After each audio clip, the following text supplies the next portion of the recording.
trenutak da se raskomotimo i stavimo prijevod.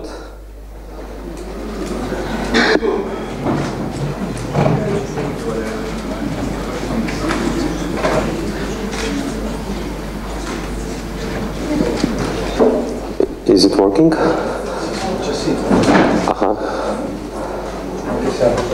Aha, broj 2 je, it's number 2.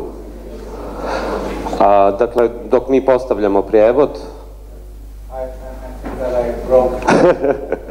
Čekaj, sad ćemo vidjeti. Sorry. Take mine.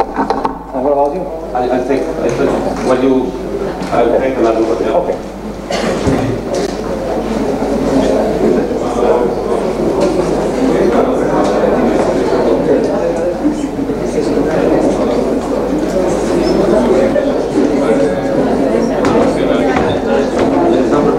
Number 2. Yeah. Because they put it on my channel, I think. Great. Perfect. Great. Good. Eto ga, mi smo spremni, a vi?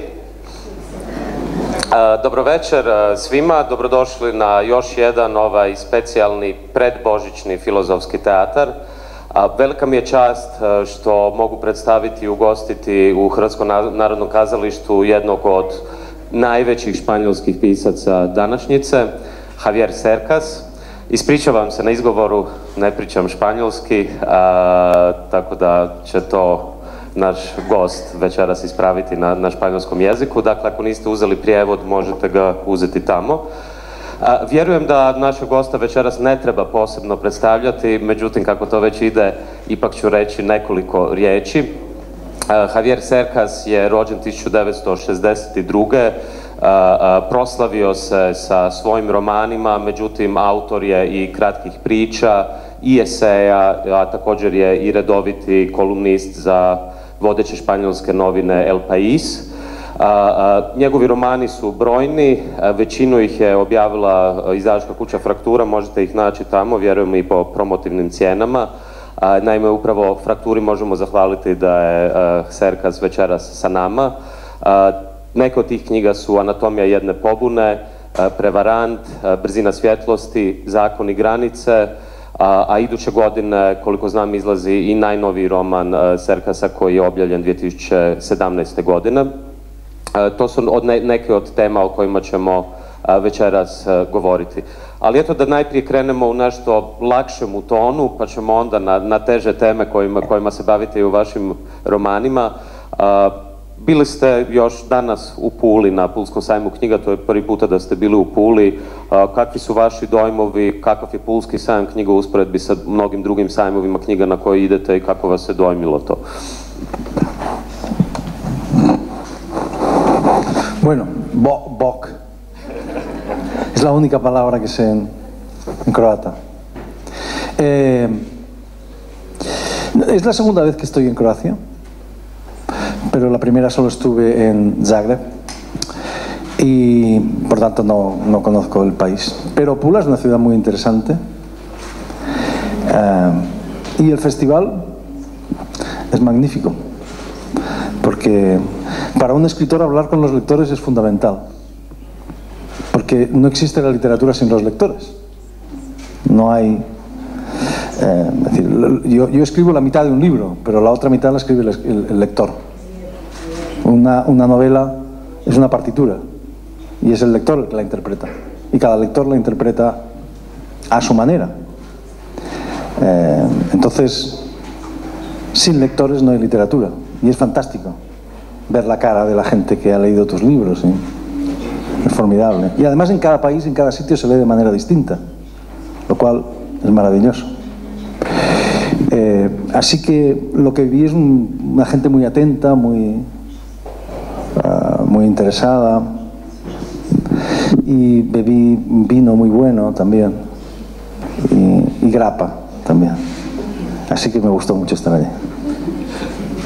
Tengo ganas de ir a Dubrovnik, por ejemplo.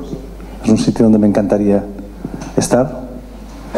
No conozco bien el país. Espero que me invite mi editor más a menudo y así podré visitarlo. Da, mi smo sigurni u to, poznavajući vašeg izdavača. Krenemo sa pitanjima, vi ste već načeli da je za drugu polovicu romana potrebna publika, odnosno čitatelj da ga napiše. Jedan od vaših romana, zapravo svi vaši romani na neki način autorefleksivno govore i o samom statusu pisca. Što je to pisac, što je to književnost.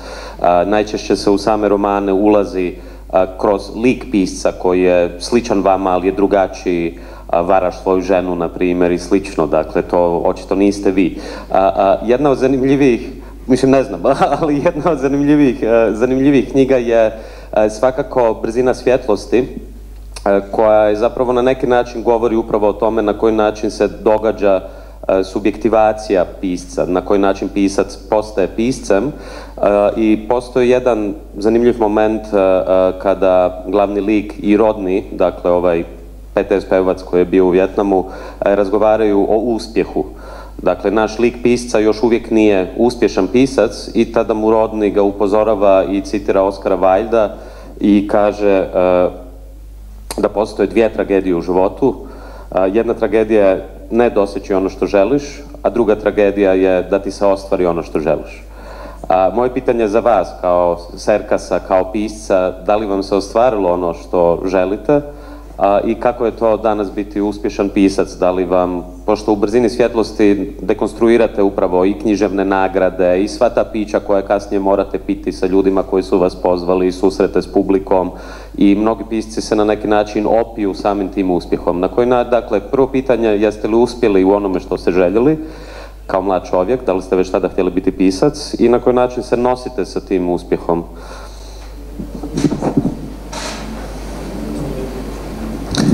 Bueno, en primer lugar quería decir una cosa.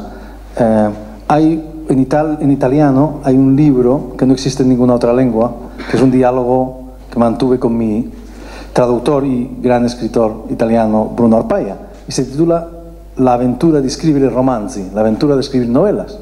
Porque yo digo siempre que, o digo a menudo que escribo novelas de aventuras sobre la aventura de escribir novelas. Es decir, en mis novelas hay una historia o varias, pero también se cuenta el propio proceso de hacerse la novela. Es decir, mis dudas, mis perplejidades, ¿no? De algún modo, yo quiero hacer partícipe, quiero que el lector participe de la aventura de escribir la novela, precisamente porque para mí el lector es fundamental, forma parte esencial de la literatura, porque no hay literatura sin lector, como decía. Ayer en Pula cité una frase maravillosa de Paul Valéry. Paul Valéry dice: las obras maestras, lo dice en sus cuadernos, en sus cahiers, las obras maestras no las hacen los autores, las hacen los lectores, ¿no? Lectores encarnizados, lectores que son capaces de descubrir en un libro cosas que el escritor no era del todo consciente de haber metido en él. Entonces, y también recuerdo ahora una carta de Italo Calvino, el escritor italiano, que para mí fue muy importante en mi formación. Él, en una carta a un amigo, dice: hay libros en los cuales mostrar el propio proceso de hacerse el libro es casi una obligación moral. Me parece maravilloso. Y creo que es así, en mi caso es así. Bueno, entonces en cuanto al éxito, a ver, el éxito es maravilloso. Obviamente, depende de lo que se entienda por el éxito, ¿no? El éxito entendido como hacer el libro, escribir el libro que tú quieres llegar a escribir, ese es el verdadero éxito, ¿no? Ese es el éxito de verdad. Y si además a la gente le gusta y tienes lectores, es que entonces es maravilloso, ¿no? Es una cosa fantástica. A mí el éxito, digamos, yo empecé a tener lectores cuando tenía 39 años. Y escribí un libro que se titula Soldados de Salamina. Antes de ese libro yo había escrito varios libros más, bastantes libros, que no leía nadie. Bueno, mi madre y algunas hermanas, que tengo muchas hermanas, entonces algunas de mis hermanas lo leían. Y algunos amigos, unos pocos amigos, muy pocos. Y me parecía lo normal, esto es lo normal. Yo nunca pensé que podría tener lectores o que podrían ganarme la vida como escritor o que mis libros se traducirían en Croacia y tendría un editor maravilloso que los publica todos. Esto para mí me parecía ciencia ficción, imposible. Y además nunca me quejé de ello, nunca me quejé de tener pocos lectores, porque además mis lectores eran extraordinariamente exquisitos. Mi madre, por ejemplo, incluso cuando nadie me leía, pensaba que entre Cervantes y yo había un gran vacío en la literatura occidental. Y sigue pensándolo, claro. Entonces, el éxito es formidable desde este punto de vista, ¿no? Pero tiene sus efectos secundarios. Te puedes volver idiota, por ejemplo. Te puedes creer que porque tus libros se venden eres un gran escritor. Y entonces estás acabado como escritor. Yo, honestamente, cuando Soldados de Salamina era un libro que se publicó como mis demás libros, era igual. Por cierto, no creo que mis libros anteriores sean inferiores a mis libros posteriores, en absoluto. Mis enemigos incluso dicen que son mejores, pero bueno. Y que luego me vendí al mercado y todas estas cosas que dicen, bueno, es igual. Entonces, te puedes volver idiota, efectivamente, con el éxito. Es decir, te puedes creer que eres lo que no eres. Y de hecho, eso ocurre constantemente. Lo vemos en política, por ejemplo, ¿no? Un político que llega con buenas intenciones y de repente se cree Napoleón Bonaparte o Bismarck o algo así, ¿no? Entonces, yo cuando escribí ese libro, que era un libro más para mí, o sea, no era un libro distinto de los demás que había escrito hasta entonces, de repente se convirtió en un bestseller y yo me he convertido en un escritor profesional y mis libros se traducían en muchos idiomas y estas cosas, y se te daban premios, ¿no? Pues en un momento determinado tuve verdadero pánico. En realidad creí que nunca iba a volver a escribir. Y esto ocurre. Es decir, hay casos de escritores, muchos casos de escritores, que escriben un libro de mucho éxito y no vuelven a escribir. En español hay un caso muy conocido, que es uno de los más grandes escritores de la lengua española, que es Juan Rulfo. No sé si lo conocen aquí. Es uno de los mayores, es maestro de García Márquez, grandísimo escritor. Tiene una novela que se titula Pedro Páramo, es una de las mejores novelas escritas en español. Este hombre nunca más volvió a escribir nada, porque el éxito lo aplastó. Yo estoy convencido de que Salinger, el gran escritor norteamericano, el éxito también lo aplastó. Y hay muchísimos otros casos. Porque te conviertes en una figura pública y empiezas a pensar con razón que eres un impostor, que eres un farsante. Y eso es muy peligroso. Entonces, La velocidad de la luz es el libro que escribí para continuar siendo escritor. Y es el libro más... Es muy extraño, porque yo debía estar muy contento por el éxito que tuve. Y en cambio es el libro más triste que he escrito jamás. Es un libro terrible. Yo lo volví a leer y pensé, qué horror, qué triste y cuánta culpa y cuánta... Esto es algo que nadie dice, pero es verdad. El éxito tiene estos efectos secundarios y es peligroso. No solo el literario, sino cualquiera. Pero eso es algo maravilloso. Al mismo tiempo, la realidad siempre es compleja y contradictoria. De eso hablan las novelas, de lo compleja y de lo contradictoria que es la realidad. Hvala. Upravo u Prevarantu kažete da je književnost društveno prihvaćeni oblik narcizma. I sam početak Prevaranta zapravo kreće sa tezom da je književnik, spisatelj na neki način prevarant. A zašto? Zašto to mislite? Ese es un libro especial, ¿no? Bueno, lo he dicho ahora. He dicho que cuando te conviertes en una figura pública, a veces tienes la sensación de ser un impostor. De que, y lo eres en cierto sentido, te conviertes en un actor. Yo ahora mismo, y tú también, ahora somos actores. No somos exactamente nosotros mismos. De hecho, la vida en sociedad consiste en eso, ¿no? En desempeñar un papel como un actor en un escenario. Entonces, ese libro trata de el mayor impostor de la historia. Esto no lo dije yo, lo dijo Mario Vargas Llosa, el gran escritor peruano. Es un hombre que es algo increíble. Tal vez la historia llegó también aquí a Croacia. Es un hombre que durante años fue presidente de la Asociación de Exdeportados Españoles en los campos nazis durante años. Y no hay muchos españoles, no había muchos, más o menos algo más de 9.000 españoles en los campos nazis. Pero este hombre se convirtió en una gran figura, de hecho en un héroe civil. Era un hombre que daba conferencias en los colegios, en las universidades, que iba a la prensa, en la televisión. Fue el primero, cuando el gobierno español por vez primera homenajeó a los exdeportados en los campos nazis y a todas las víctimas del Holocausto en el año 2005, muy tarde. Él habló en nombre de todas esas víctimas, de todos esos, y como siempre ocurría, conmovió profundamente a la audiencia. Hay imágenes en YouTube que ustedes pueden ver de la ministra de Defensa, no, la futura ministra de Defensa, llorando, los familiares de las víctimas. Bueno, este hombre estuvo a punto de ser el primer español que hablaba en nombre de todos los deportados en el aniversario que se celebra cada año en el campo de concentración de Mauthausen, en Austria. La mayoría de los deportados españoles estaban en ese campo. Bueno, cada año hay una celebración y por vez primera un deportado español iba a hablar en nombre de todos los deportados, ¿verdad?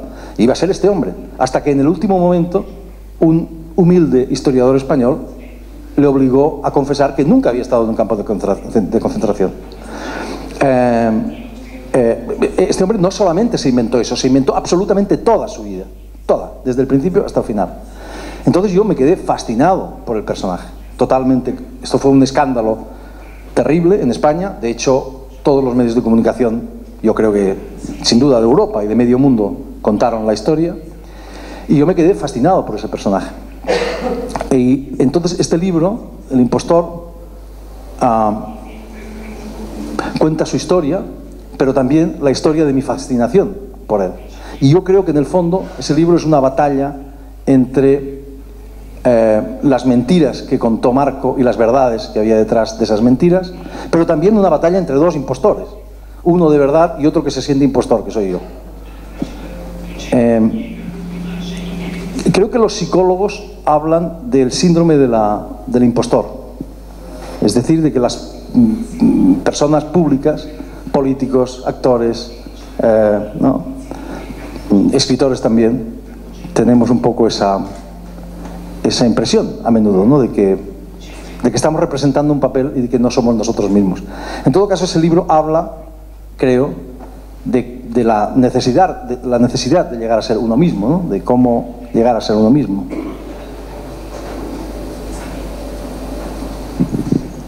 I Prevarant i Anatomija jedne pobune, koja je druga knjiga, se na neki način bave odnosom stvarnosti i fikcije. Koja je razlika između stvarnosti i fikcije? Ima li uopće razlike između stvarnosti i fikcije i na koji način ljudi zapravo u Anatomiji jedne pobune, na primjer, na koji način se historijsko pamćenje i sjećanje je već na neki način konstruirano i fiktivno također.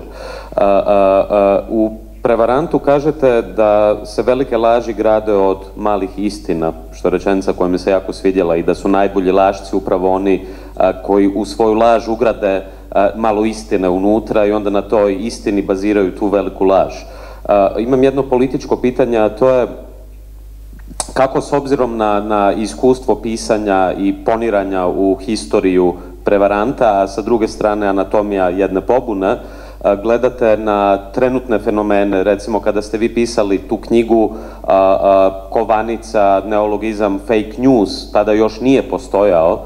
Međutim, ako danas gledamo politiku, vidimo da upravo lašci i prevaranti koji imaju velike laži, koje jako često nemaju nimalo istine u sebi, čak ni male istine, vladaju današnjim svijetom. Dakle, vjerujete li još da se u današnjem svijetu može pronaći nešto kao istina? Što je sa konceptom istine u stvarnosti i da li nam ga književnost na neki način kroz fikciju može vratiti sam koncept istine?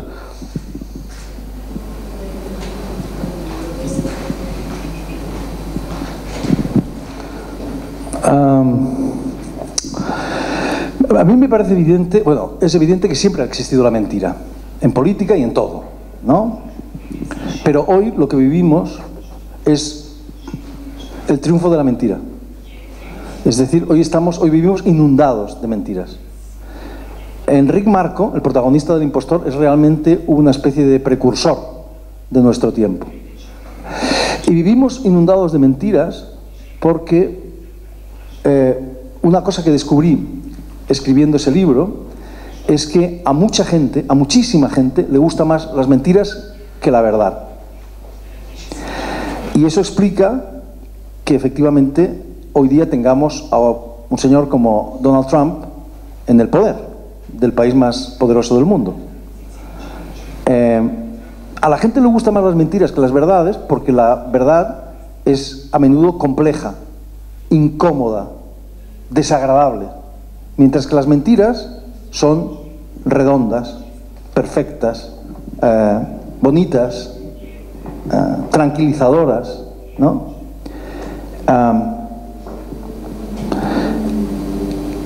Entonces, vivimos literalmente inundados de mentiras, entre otras razones porque el hecho determinante de nuestro tiempo es el poder abrumador de los medios de comunicación. Los medios de comunicación no solo reflejan la realidad, la crean. Aquello que no está en los medios de comunicación no existe. Entonces, tienen un poder absolutamente abrumador. Los medios convencionales, Internet, pero Facebook, WhatsApp, etcétera, etcétera. Entonces, la mentira tiene hoy un poder de difusión como no ha tenido jamás. Y por eso, el periodismo, cuando me encuentro a periodistas que dicen el periodismo está acabado, ya no es relevante, no es importante, literalmente los estrangularía, los mataría. Porque el periodismo es más importante que nunca.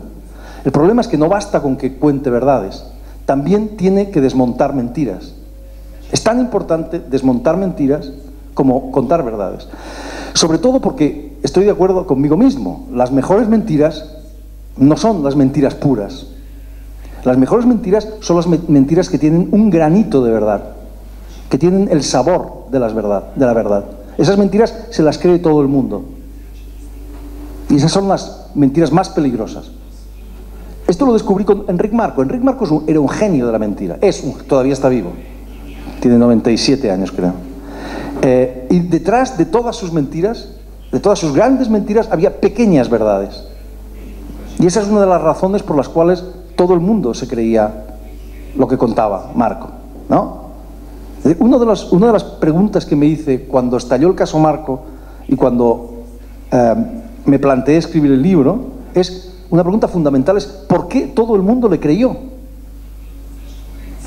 ¿Por qué nadie puso en duda sus relatos sobre los campos de concentración, sobre la guerra española, sobre la dictadura? Todo el mundo lo creyó. ¿Por qué? ¿Por qué nadie lo puso en duda?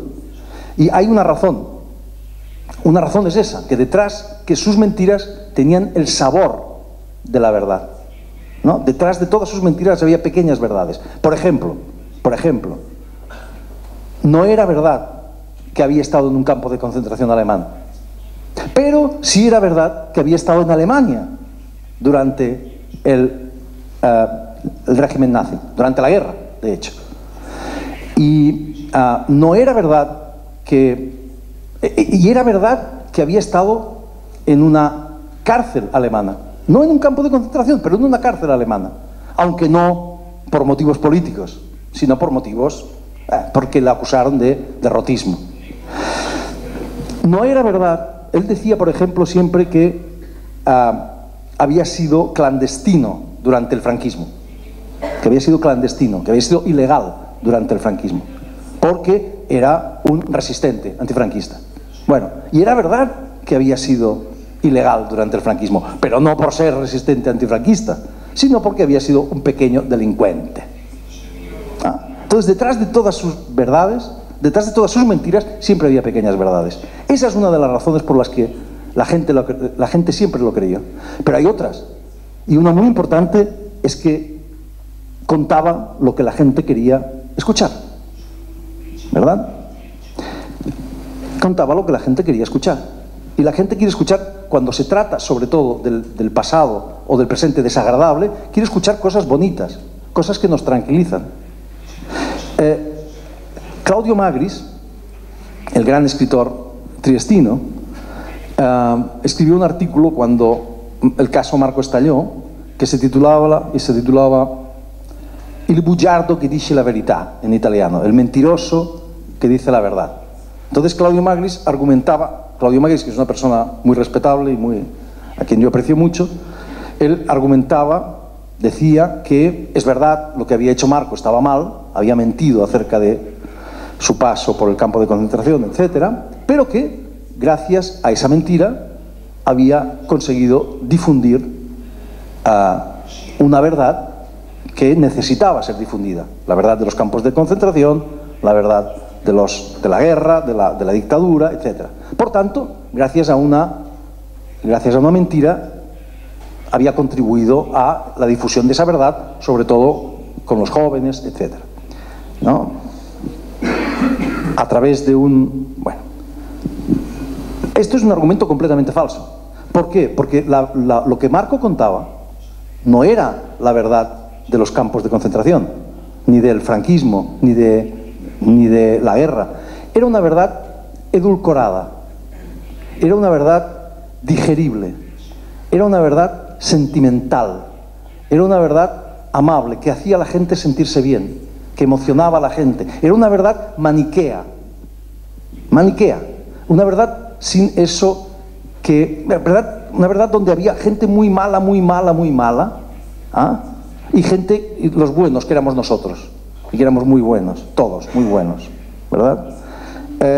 Una verdad sin eso que Primo Levi, el gran escritor italiano, para mí el mejor escritor, el mejor testimonio del Holocausto, sin duda, llamaba las zonas grises. Esos lugares donde las víctimas se convierten en verdugos y los verdugos en víctimas. Es decir, lo que contaba no era la historia, sino el kitsch de la historia. Es decir, una falsificación de la historia. Y eso emocionaba a la gente, le gustaba mucho a la gente, le parecía fantástico a la gente. Porque la verdad, y sobre todo la verdad de esos episodios terribles de la historia reciente de Europa, la verdad es compleja y sobre todo es desagradable e incómoda. Entonces, esto es para mí, esto es parte de la explicación de por qué, primero, la mentira triunfa, y segundo, está el hecho fundamental de los medios de comunicación, ¿verdad? Ese poder inmenso que tienen hoy y que no han tenido jamás. Pero esto es peligrosísimo, porque la verdad hace hombres y mujeres libres, pero la mentira solo hace esclavos. Entonces esto tiene directamente que ver con nuestra vida política actual, ¿no?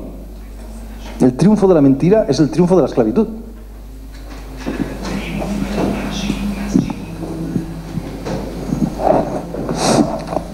Kažete da istina oslobađa, međutim istovremeno kažete da je istina jako kompleksna.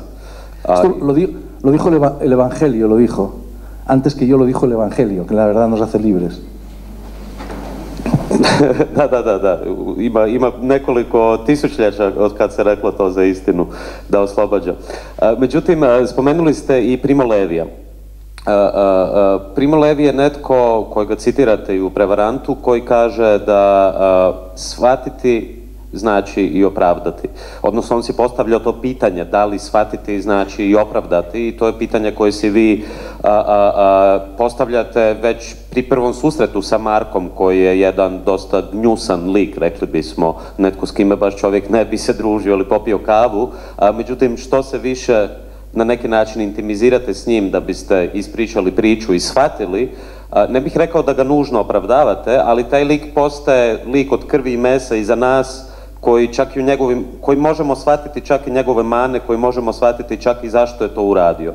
Na sličan način u Brzini svjetlosti, ja bih rekao maestralni dijelovi o Rodniju govore upravo o ovome što ste sada vi rekli, da je odnos između žrtve i počinioca se često miješa, gdje vidimo da u Rodnija ulazimo prvo kao žrtvu Vijetnamskog rata, da bismo saznali da on zapravo bio počinioc gnjusnih zločina, ali na kraju, barem meni kao čitatelju, neće biti spoiler, ali neću otkriti što se događa na kraju, ali meni barem na kraju osjećaj da ja toga lika ipak shvaćam. Jednako kao što mogu shvatiti koliko god da se ne slažem s njima i veterane koji su recimo bili u Domovinskom ratu u Hrvatskoj, i pričao sam sa nekima od njih i tek tada kada sam sve više pričao sa njima, mogao sam na neki način shvatiti perspektivu zašto su išli u neki rat u koji recimo ja osobno ne bih i nikad išao. Tako da vi sami kažete, ja mislim da u Prevarantu, da shvatiti ipak ne znači opravdati, ali na koji način rješavate taj paradoks da upravo svojim knjigama zapravo te likove koje inače nitko od čitatelja vjerojatno s njima ne bi otišao na kavu, možda bi, ali vjerojatno bi većina čitatelja bila prestrašena. Kako to da nakon čitanja knjige, što ja mislim da je kompliment, ti likovi postaju nekako prisni, ali istovremeno zar ne mislite da se na taj način ipak opravdava s jedne strane Marko, s druge strane Rodni recimo, kao ljudi koje možemo shvatiti zašto su uradili to što su uradili. A možda čak oni nisu ni krivi za to na kraju, možda je kriva američka politika za rat u Vijetnamu i tako dalje, pa mi ponovo možemo shvatiti zašto su oni počinili neki zločin. Dakle, vraćamo se ponovo na to pitanje Primo Levija kojim ste se borili u cijelom Prevarantu. Sí, esto me parece muy importante. De hecho, en Pula, creo, bueno, seguro hablamos de este asunto. Hay una frase francesa, un dicho francés, que dice: tout comprendre, c'est tout pardonner. Comprenderlo todo es perdonarlo todo. Yo estoy totalmente en contra de esa frase, totalmente en contra. Yo creo que, bueno, en Primo Levi, que para mí es uno de los grandes escritores del siglo XX, hay un pasaje de una de sus obras donde dice: comprender es casi justificar. Comprender es casi justificar. Y a mí esa frase me intrigó mucho.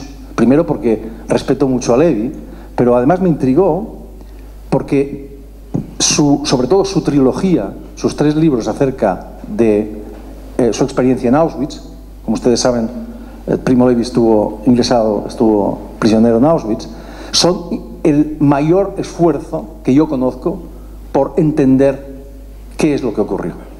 Entonces esa frase me pareció contradictoria, me pareció desconcertante.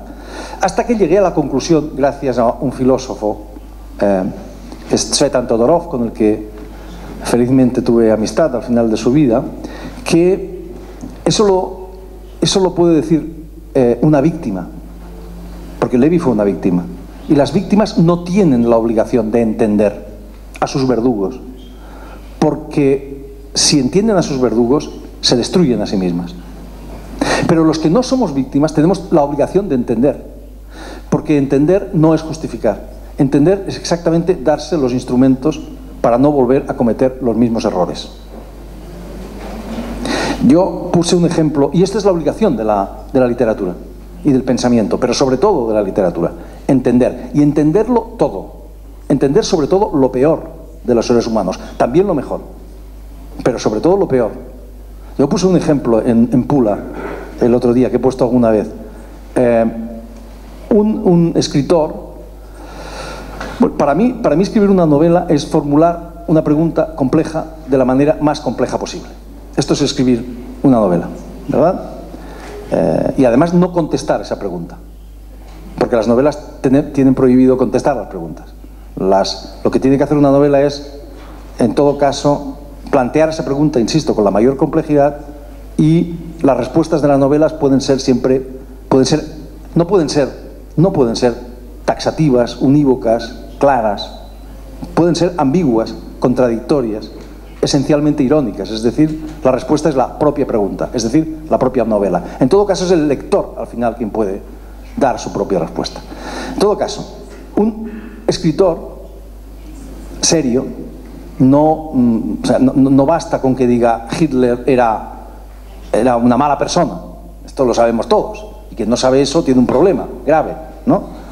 La pregunta que se tiene que plantear un escritor es: ¿por qué este hombre, este oligofrénico, rodeado de una banda de oligofrénicos, fascinó no solo a uno de los países más cultivados de su época y más civilizados de su época, de su tiempo, sino a medio mundo. Esa es la pregunta de verdad. Esa es la pregunta relevante. Y si hubiera un gran escritor, un Shakespeare, un Cervantes, un Dostoyevsky, capaz de de responder a esa pregunta, es decir, de formularla de la manera más compleja posible, tal vez empezaríamos a tener los instrumentos para que algo semejante a Hitler, a tener los instrumentos para que algo semejante a Hitler no vuelva a repetirse.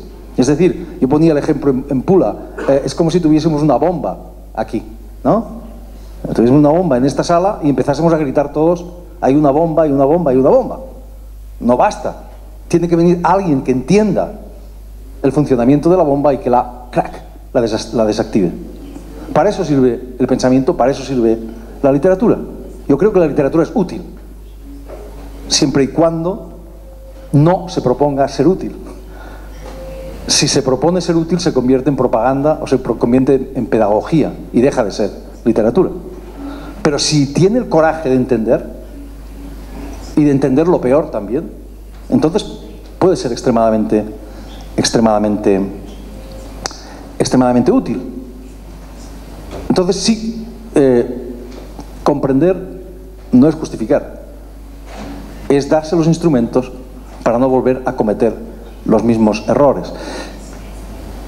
Yo creo que hoy, bueno, creo no, tengo la certeza de que hoy estamos repitiendo errores, estamos repitiendo en Occidente, en Europa, errores que cometimos en los años 30. Me parece una evidencia absoluta. Eso que llamamos, o que yo llamaría nacionalpopulismo, y que está en todas partes, cuyo mayor representante es Donald Trump en Estados Unidos, pero que está en todas partes, en todo Occidente, Bolsonaro en Brasil, en fin, Le Pen, Salvini, el Brexit, ¿no? Hasta en el norte de Europa, etcétera. Eso para mí no es más que una máscara postmoderna y de momento no tan letal como los totalitarismos, una máscara de los totalitarismos de los años 30. Obviamente la historia no se repite exactamente nunca, esto es un hecho, pero se repite con máscaras distintas y sobre todo se repiten los errores que cometemos los seres humanos. Entonces, repetimos esos errores porque se nos ha olvidado lo que fueron los totalitarismos. La verdadera naturaleza, la complejidad del fascismo, la complejidad del comunismo, de los totalitarismos de los años 30. Eso lo hemos olvidado por completo. Lo hemos caricaturizado. Y además, la gente que lo vivió está muriéndose, o ya está muerta. La mayoría, ¿verdad? Entonces, nuestra obligación es conocer y entender, para no volver a repetir lo mismo. Se nos ha olvidado, por ejemplo, el último libro que he publicado trata acerca de mi propia familia, del héroe de mi propia familia, que era mi familia era toda franquista durante la guerra, toda. Y el héroe, entre comillas, de mi familia era un joven de 17 años cuando estalló la guerra y de 19 cuando murió en la batalla del Ebro, que es la batalla más cruenta de la historia, no solo de la guerra civil, sino de toda la historia de España. Este chico era falangista, era un entusiasta falangista. Y se nos ha olvidado que el fascismo tenía un aspecto extraordinariamente atractivo, extraordinariamente seductor para mucha gente, sobre todo para muchos jóvenes, en toda Europa, en todo el mundo diría, que era un movimiento antisistema, antiélites, un movimiento que se presentaba como anticapitalista, se presentaba así. Y tantos y tantos y tantos miles de jóvenes fueron fascinados por ese movimiento, que además se presentaba como algo juvenil, distinto, rompedor. Y hoy lo hemos caricaturizado y por eso estamos repitiendo los mismos errores que cometimos entonces. La creencia en los líderes carismáticos, ¿verdad? El retorno del nacionalismo, las soluciones mágicas a problemas muy complejos, etcétera, etcétera, etcétera, ¿no? El antielitismo, etcétera. Entonces, yo cuando era joven creía que la literatura no era útil, que era solamente un juego intelectual, ¿no? Hoy creo que la literatura es muy útil, siempre y cuando, insisto, no se proponga serlo, y siempre y cuando los escritores seamos lo bastante valientes como para plantear en toda su complejidad los problemas, aunque luego nos llamen comunistas, fascistas o yo qué sé, cualquier cosa de estas, cosa que ocurre a menudo.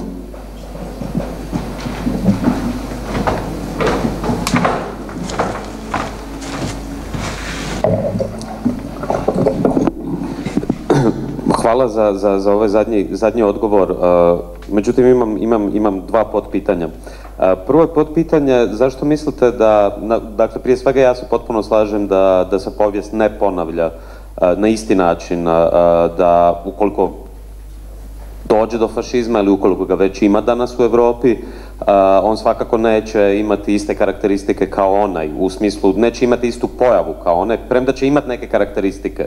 Kao što je Umberto Eco recimo napisao u svom tekstu o urfašizmu, postoji 14 karakteristika fašizma koje su uvijek iste ili se razlikuju malo, ili mačizmo, što možemo danas vidjeti i sa Salvinijem, i sa Trumpom, i sa Bolsonarom, ili je to kreacija vanjskog neprijatelja, ili je to na neki način instrumentalizacija srednje klase protiv siromašnih i onih koji dolaze izvana.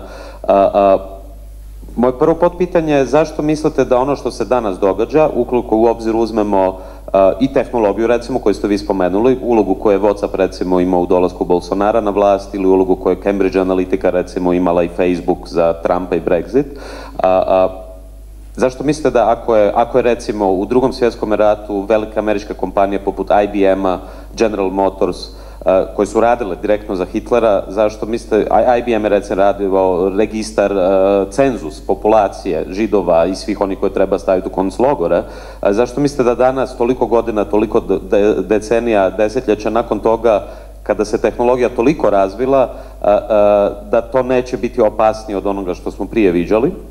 I posebice s obzirom na ono što bismo mogli nazvati tom nacionalističkom internacionalom koji je itekako dobro povezana, ili ono što su Seehofer, Salvini i Sebastian Kurz ovoga ljeta nazvali stvaranjem nove osovine.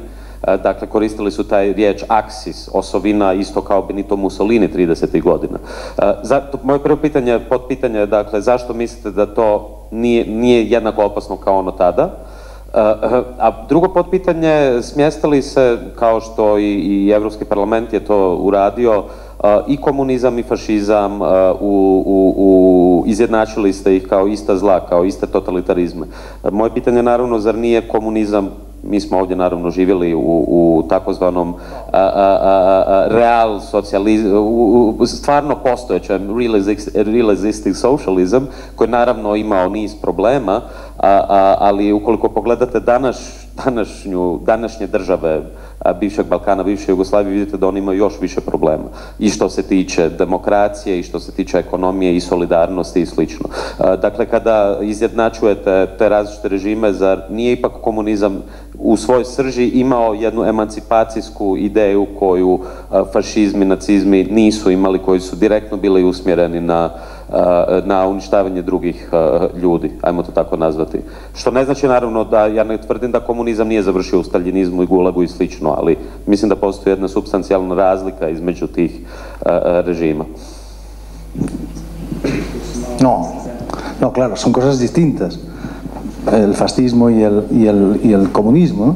Y además hay muchos tipos de fascismo y muchos tipos de, históricamente, y muchos tipos de comunismos, como ustedes saben muy bien. Pero cuando hablo de totalitarismos, hablo de ideologías y de regímenes contrarios a la democracia liberal, por así decir. Eso unía al comunismo y al fascismo en los años 30. Es decir, ambos eran contrarios a la democracia liberal, que, y eran ambos también movimientos. De hecho, uno surge como reacción contra el otro. Es decir, el fascismo históricamente surge como reacción contra, como sabemos, en Italia y en Alemania y luego en los demás países como reacción contra la revolución, ¿no? Rusa me refiero.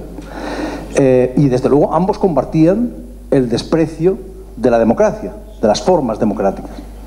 Y eso los unía, evidentemente. El nacionalpopulismo hoy, como decías, ha aprendido muchas cosas. Y creo que por eso puede llegar a ser más peligroso incluso.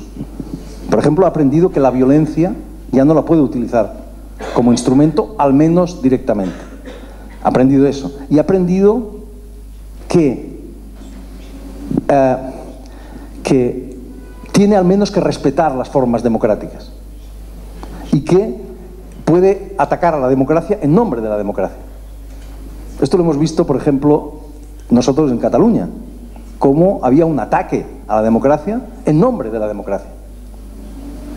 Entonces, lo que podemos llamar ahora el nacionalpopulismo ha aprendido muchas cosas del pasado y por eso no es exactamente fascismo, ni desde luego comunismo, pero contiene elementos, como tú has señalado, propios, sobre todo del fascismo, ¿no? Eso por un lado. Y por otro lado, quizá me he expresado mal, pero claro que la tecnología se está usando para promocionar estos movimientos, evidentemente. Lo que pasa es que la tecnología se puede usar para bien y para mal. Es obvio que, sí, es obvio que se está usando para difundir mentiras, pero también se puede usar para difundir verdades, ¿no? Y para democratizar. Es decir, la potencia extraordinaria de los medios de comunicación sirve para cosas muy buenas. También tiene efectos secundarios, o sea, cosas malas, pero sirve para cosas extraordinarias. Los medios de comunicación, su potencia, permiten un control del poder extraordinario, como no habíamos tenido nunca. Otra cosa es que puedan ejercerlo o no lo ejerzan, o no lo ejerzan, eso es otro tema, pero sí es así.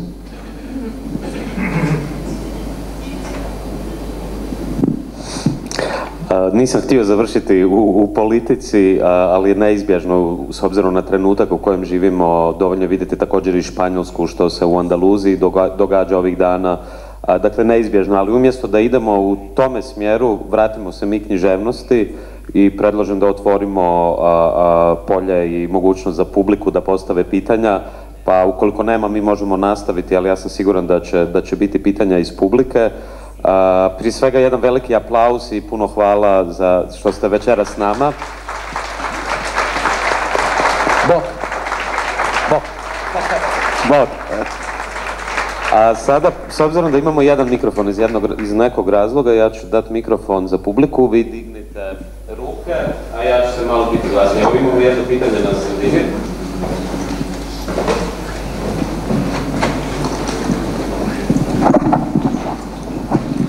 Danas sam bio u Zagorju, šetao sam se i iskrsnu 2 srne, ali prije toga sam vidio na nekoj tratini su se skupljali lovci koji su imali žute prsluke, zapravo naranđe.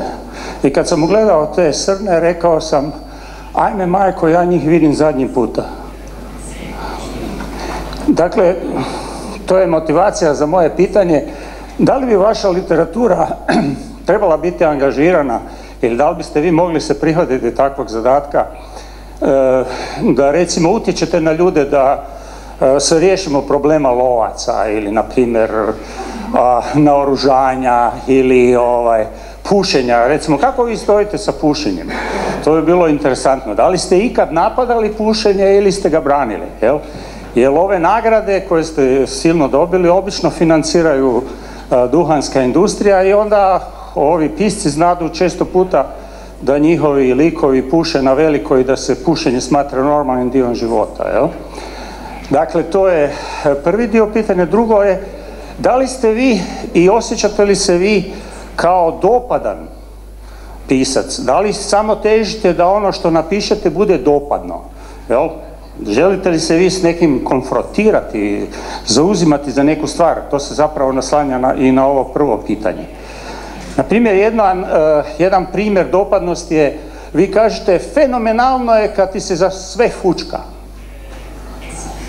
I to vi ako napišete, ljudima će se to silno sviđati, vi ćete dobiti možda i Nobelovu nagradu za to. Ali to je princip koji je totalno bez veze. Evo, samo toliko. Hvala. No estoy seguro de haber entendido la pregunta. Da ja pokušam objasniti. Ne, uzet ćemo još jedno pitanje pa ćemo onda pokušati zajedno. Dakle, ja mislim da je prvi dio pitanja se ticao konfrontacije. Da li se vi želite konfrontirati sa vašim pitanjem? Možda na taj dio dobro. Ne, da li želi da utječe na neke budale kao što su lovci, da preko literature možda se smanji njihov broj ili da... Dobro. Lovci su jedan partikularan primjer, ja sam vegetarijanac, isto ne volim lovce, ali svačam poantu pitanja. Pitanje je, ne znam da li me možete čuti vi tamo, ne? No, la respuesta es no. La respuesta es no. La literatura no sirve para esas cosas.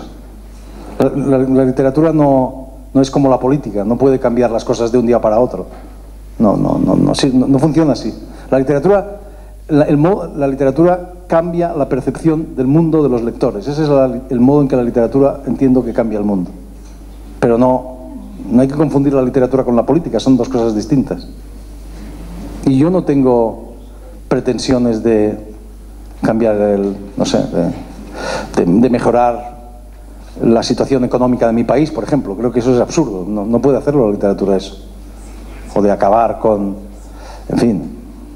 el cambio climático o algo parecido. Yo puedo hacer una reflexión sobre eso, pero no... Najvažnije je da se proda i da je zgodno, jel? Ma evo, sići ćemo na druga pitanja sad. Mislim da nije to najvažnije. A možete dići ruku ukoliko imate pitanja, odnosno morate dići ruku ako imate pitanja. Dignite ruku, molim vas, ako imate pitanje, evo ga. Evo, Srećko je zabranio pitanje o Andaluziji, ali ipak Nisam zabranio, ja sam potaknuo. Ok. Mene zanima samo povodom toga isto, ne konkretno tim ishodima izbora. Što mislite uopće o poziciji, demokratskoj poziciji koja je danas u smislu događaja poput toga? Da li je to samo damage control ili postoji mogućnost proaktivnog djelovanja? I s tim u vezi, što mislite o onoj tezi Karla Popera da prema netoleranciji ne možemo biti tolerantni?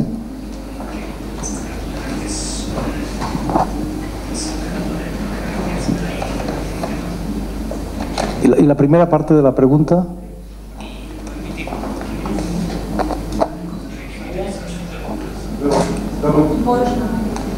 Da li je moguće samo damage control?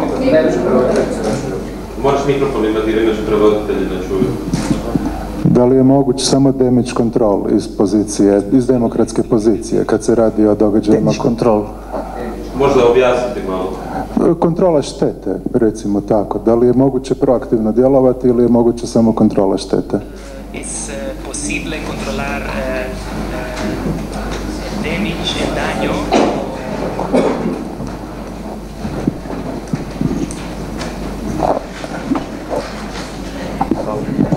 Da li da ja pokušam objasniti pitanje još ili ste dobili? Por favor. Aha, mislim, ako sam ja dobro shvatio, mogu pomoći malo. S obzirom na događaj u Andaluziji i s obzirom na događaj u Europi gdje sve više vidimo nacional-populističke pokrete koji se rađaju, da li mislite, ako sam dobro shvatio... Molim? Pardon, ja prevodim, ne znam više koji jezik pričam. Molim? Ali ti si pričao o čemu? Pa da. Ok, confusing. I don't know which language I speak anymore.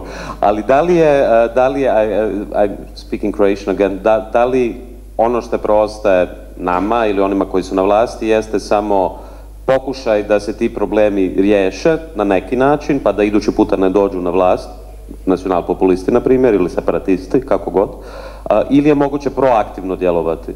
Da li vidite, mislim, to bi ako mogu nadodati ja pitanje na vaše pitanje, jeste da li danas u Europi vidite neku nadu ili neke pokrete koji proaktivno djeluju u smislu da će unaprijed spriječiti pojavu takvih različitih morbidnih fenomena?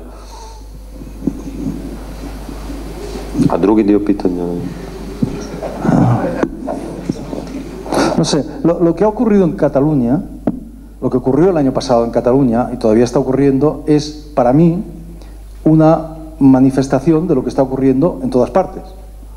Es decir, en el año 2008 hubo una crisis tremenda, solo comparable a la crisis de 1929. La crisis de 1929 produjo un terremoto que recorrió todo el mundo y trajo consigo la aparición o la consolidación de los totalitarismos en Europa, en Occidente, y concluyó con la Segunda Guerra Mundial, como sabemos. Bueno, lo que ha ocurrido en el 2008-2009 es también un terremoto que ha tenido en cada país manifestaciones distintas. No es lo mismo lo que ha ocurrido en Estados Unidos que lo que ha ocurrido en Inglaterra, en Gran Bretaña, que lo que ha ocurrido en Italia, que lo que ha ocurrido aquí, ¿no? Pero tienen en común, como en los años 30 tuvieron en común la aparición del fascismo, de los totalitarismos, ahora lo que tienen en común es la aparición de los nacionalpopulismos, de lo que yo llamo nacionalpopulismo. En Cataluña se ha manifestado de esa manera, es una manera peculiar, ¿verdad? ¿Cómo combatir eso? No lo sé, yo no soy un activista, no soy un político, pero para empezar desenmascarando las mentiras en que está basado, ¿no? Eso sería lo más... Yo no soy un político, pero escribo en el periódico y escribo a menudo sobre política, sobre todo a raíz de la crisis del 2008 y especialmente también de la crisis catalana, que ha sido muy dura, y ha sido muy difícil y que todavía no está solucionada, ni mucho menos. Entonces, para empezar desenmascarando las mentiras, creo que eso es lo mejor que podemos hacer, ¿no? Contar, pues, desenmascarar las mentiras y sobre todo aquellas mentiras que parecen verdades, que tienen el sabor de la verdad, como decía antes. Creo que como ciudadanos es lo que nos toca y como personas que escribimos, yo escribo en el periódico, entonces intento decir eso, ¿no? Y no sé cuál era la segunda parte de la pregunta, no me acuerdo ya. O no la he entendido? Iskreno ni ja. Idemo na nova pitanja. Evo, ima i pitanja, može malo i pitanja iz same književnosti. Doći će ovaj moj mikrofon, a onda mi vi... Lo que...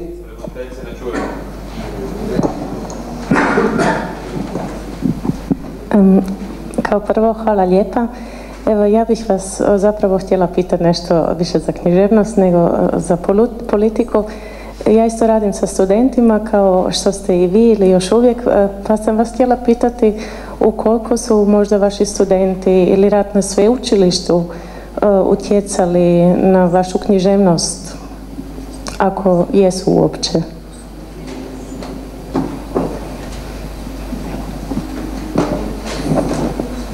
Buena pregunta, no lo sé. Yo era profesor en la universidad, primero en Estados Unidos y luego en Cataluña, luego en una pequeña universidad catalana, la Universidad de Gerona, la ciudad donde yo crecí. Y yo nunca fui un filólogo, nunca fui un profesor que de vez en cuando escribía novelas, sino un novelista que se ganaba la vida como profesor, cosa que es muy distinto. Ahora mis estudiantes dicen que yo era buen profesor, pero nunca me lo decían cuando yo daba clase. Es una pena. Supongo que aprendí cosas, pero no sé cuáles. Joseph Joubert, un gran moralista francés, decía: enseñar una cosa es aprenderla 2 veces. Y me gusta mucho esa frase, es muy bonita. Pero creo que no fui un buen profesor, porque no me interesaba por los estudiantes, no, creo que no lo fui. Yo creo que sí, bueno, la literatura me entusiasma, entonces no se puede enseñar la literatura, se puede enseñar el entusiasmo por la literatura. Entonces sí, A mí la literatura es lo que más me importa en el mundo, después de la vida, claro. Así que, bueno, no sé. No sé qué aprendí realmente. Y a veces me preguntan si tengo nostalgia de cuando daba clase en la universidad. Y cuando me lo preguntan mis compañeros digo que sí, pero no es verdad. Porque a mí lo que me interesa es, siempre me ha interesado es escribir.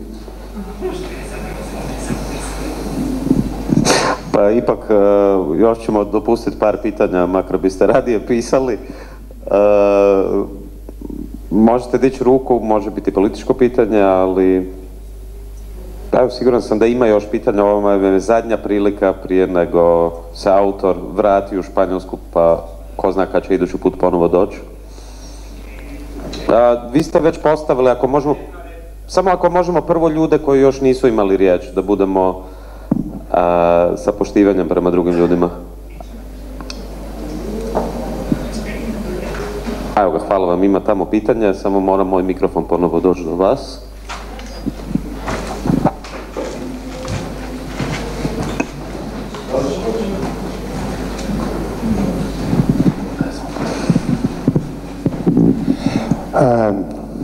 U hodu svog života sigurno ste imali neke kvalitativne faze razmišljanja. Dakle, u individualnoj samospoznaji, život je samospoznaja, rekao je Saul Bellow, das Leben ist Bewusstsein, ne? Spoznaja.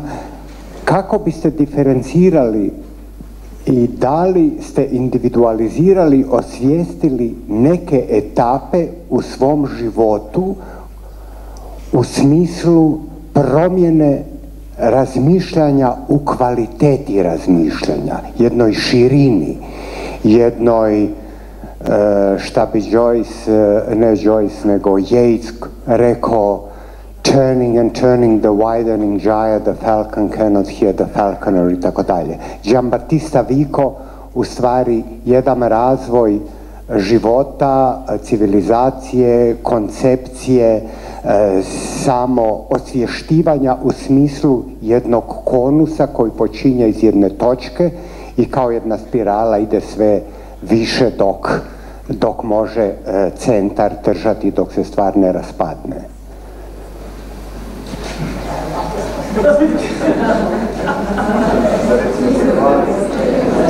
Ok.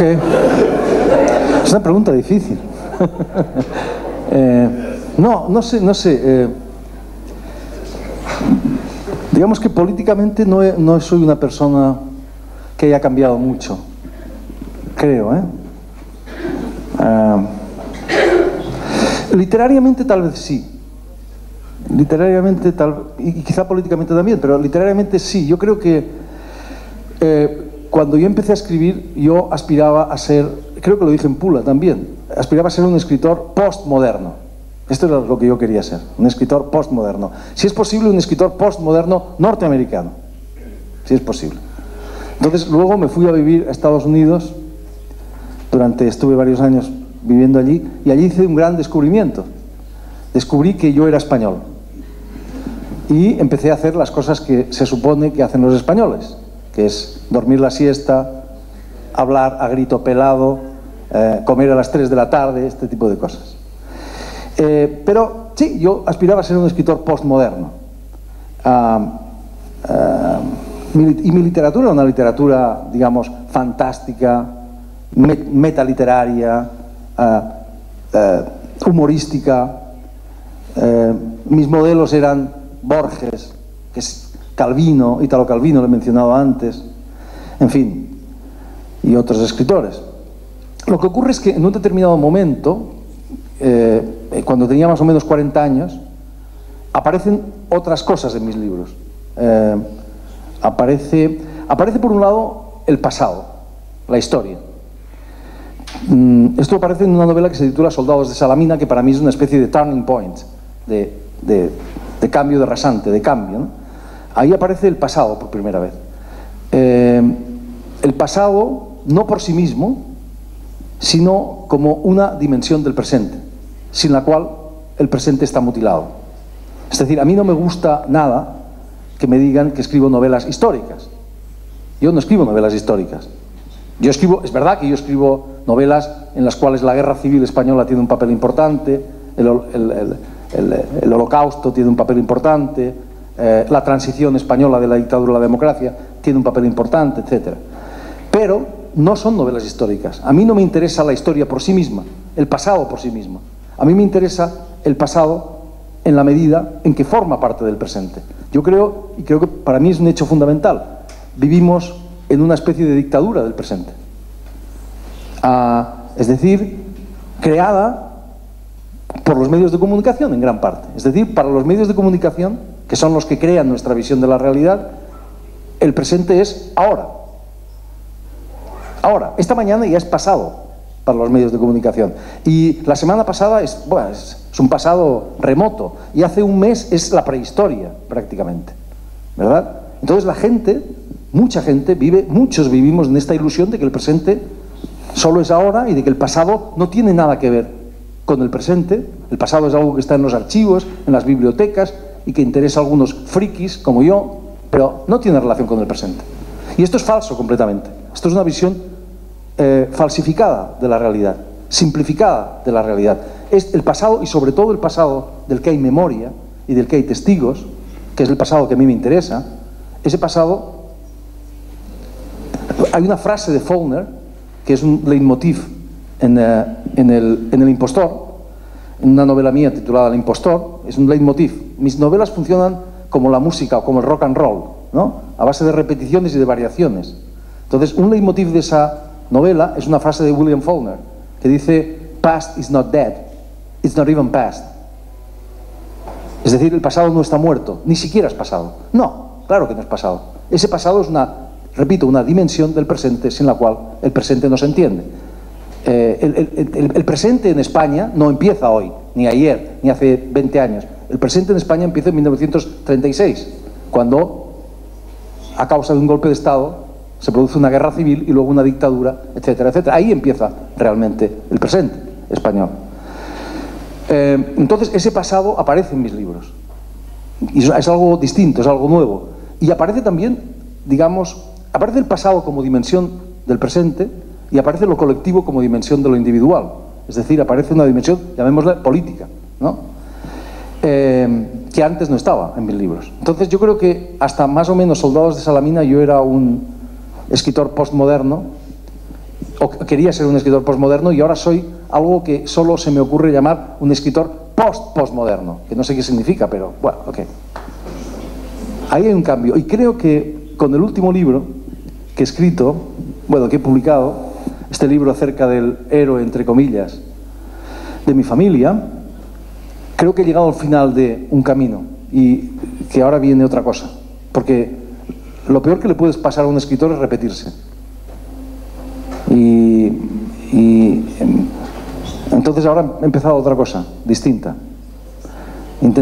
Estoy intentando hacer un libro completamente distinto y a la vez completamente personal. Es muy difícil, pero bueno. Faulkner precisamente decía, Faulkner decía que a lo máximo a lo que puede aspirar un escritor es a un fracaso honorable. Es muy bonito. A eso aspiro yo. Evo, time smo se vratili. Da.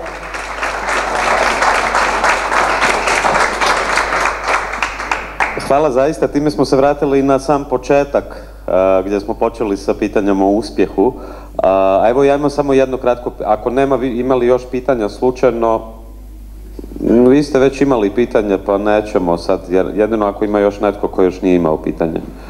Ako ne, ja ću postaviti samo jedno vrlo kratko znatiželjno pitanje prije nego završimo ovu divnu večer. Koje autore čita, postavljam pitanje, koje autore čita sam Serkas? Koji su to suvremeni autori, recimo, koje vi čitate i koji su vama inspirativni? Možete samo kratko odgovoriti, ne morate. Bueno, un escritor es escritor porque antes es lector, ¿no? Entonces yo soy un lector, básicamente. Y por tanto leo literatura, leo filosofía, leo historia. Hay muy pocos autores que hayan sido importantes a lo largo de toda mi vida. Es decir, hay autores que fueron importantes en mi infancia, por ejemplo, pienso en Julio Verne, que fue muy importante cuando era un niño. Hay otros autores que son importantes en tu adolescencia. Hay otros autores, pero hay muy pocos autores que duren para siempre y que tú puedas leer y releer y releer y releer una y otra vez. Y estos son los buenos. Y si tuviera que mencionar a un escritor, mencionaría a Borges, Jorge Luis Borges. Para mí es un escritor que descubrí muy joven. Yo creo que tenía 15 años, porque una profesora muy guapa me lo recomendó. Era una gran mujer, era muy guapa. Y empecé a leerlo fascinado y nunca he dejado de leerlo. Y nunca no lo he agotado todavía. Esto es un clásico. Calvino, a quien he citado varias veces hoy, Italo Calvino decía: un clásico es un libro que nunca deja de decir aquello que tiene que decir. Siempre dice cosas nuevas. Entonces, para mí Borges ha sido un... yo creo que no sería escritor sin Borges. Esta es una ventaja que yo he tenido. Yo no soy un escritor español, yo soy un escritor en español. Quiero decir que la literatura argentina es mi literatura, la literatura peruana, toda la literatura latinoamericana, que se ha enriquecido enormemente a lo largo del siglo pasado, sobre todo, es también mi literatura. Entonces yo me he podido beneficiar de todo eso. Los escritores latinoamericanos han sido muy importantes para mí. He mencionado a Vargas Llosa, ¿no? A García Márquez, a Rulfo, a tantos otros. Esos escritores han sido importantes para mí, sí. Porque escribían en mi lengua, además. Y la lengua es el instrumento del escritor, ¿no? Si tuviese que mencionar a un segundo escritor, al mismo nivel que Borges, mencionaría a Kafka, que es un escritor. Yo no leo alemán, pero es un escritor también que empecé a leer muy joven, cuando era un adolescente, más o menos al mismo tiempo que Borges, y sigo leyéndolo siempre. Y nunca me canso de leerlo. Y además es un escritor que va cambiando a lo largo del tiempo. En cambio, hay escritores que en un determinado momento son muy importantes y que luego dejan de serlo. Eso es lo normal, ¿no? Hay un escritor que es Julio Cortázar, un gran escritor argentino, que para mí fue enormemente útil en un determinado momento como escritor. Yo me aproveché de él, ¿no? Lo exprimí, lo devoré como un caníbal. Pero ya se me acabó, ya no me fue más útil. Y ahora no lo leo, y creo que no me interesaría mucho, tal vez alguna parte de su obra, pero... Entonces, Borges y Kafka son escritores. Y luego está un tipo que increíblemente era español, que se llamaba Miguel de Cervantes, que escribió un libro milagroso, asombroso, inagotable. Es increíble que fuera español. Borges decía, justamente Borges decía, que la primera vez que leyó El Quijote lo leyó en inglés, porque ustedes saben que era bilingüe, y que cuando volvió a leerlo, cuando lo leyó en español, pensó que la traducción era excelente. Esto hay que decirlo en argentino. Y parece un libro inglés, realmente. Es extraño, porque fueron los ingleses quienes primero entendieron ese libro increíble. Y lo entendieron un siglo después de que se publicó. Es un libro increíble, es un libro asombroso. En Pula les decía que la gente cuando oye hablar del Quijote siempre piensa: oh, qué horror, qué libro tan importante para intelectuales, esto es un libro muy serio y hay que prepararse para leerlo, y es un libro solemne. Y es lo contrario, es un libro completamente popular. Es un libro para la gente. Fue un libro enormemente, fue un bestseller en la época. Y por eso Cervantes no era un escritor prestigioso. No lo era. Cervantes nunca hubiese ganado el premio Cervantes. Es así. Es malo, para un escritor es malo el éxito también, para el prestigio de un escritor. Bueno. Hvala puno. Veliki aplauz. Bog.